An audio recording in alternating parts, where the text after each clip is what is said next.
Hello, everyone. Hello, all the fellow Potterheads.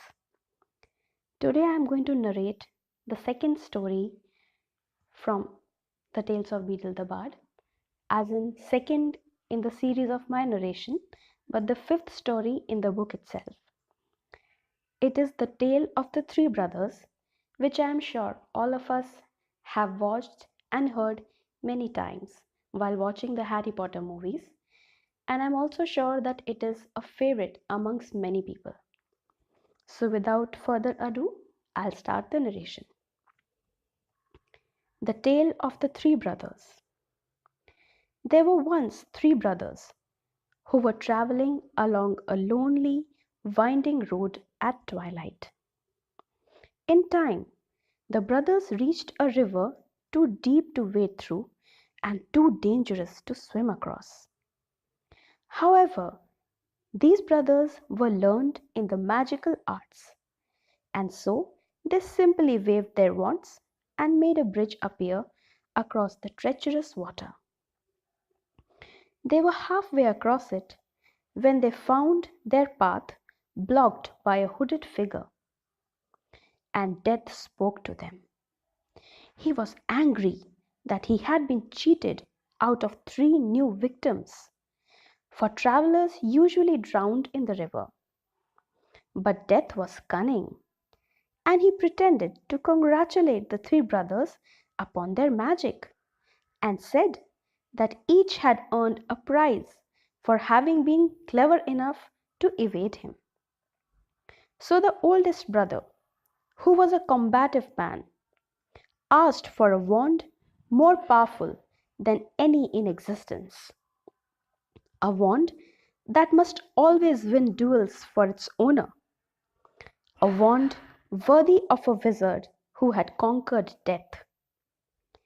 So Death crossed to an elder tree on the banks of the river, fashioned a wand from a branch that hung there, and gave it to the oldest brother.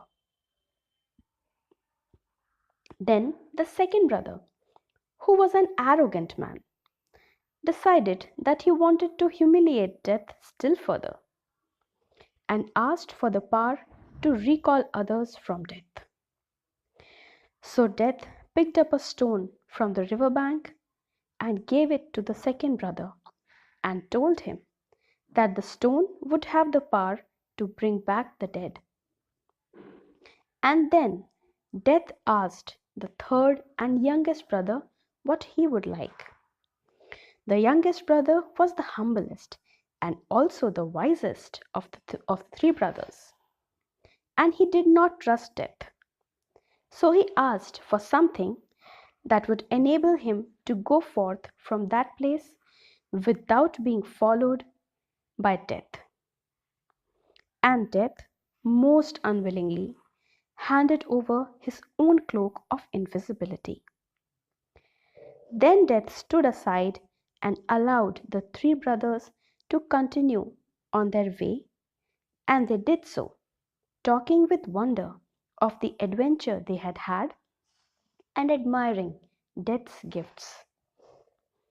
In due course, the brothers separated, each for his own destination.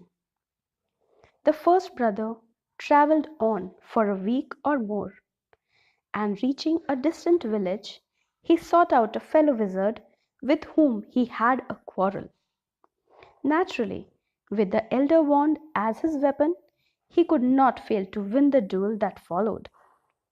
Leaving his enemy dead upon the floor, the oldest brother proceeded to an inn, where he boasted loudly of the powerful wand he had snatched from Death himself, and of how it made him invincible.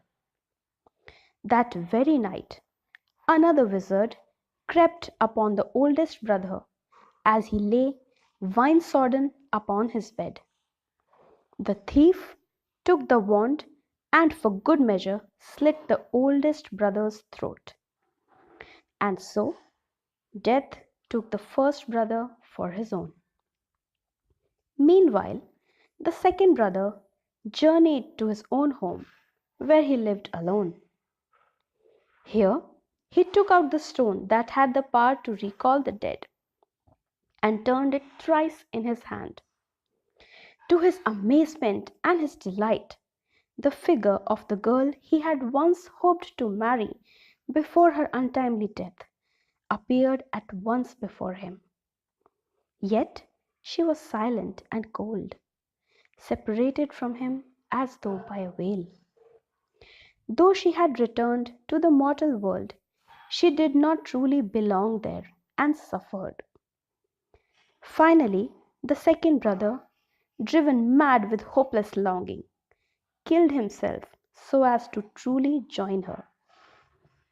And so death took the second brother for his own.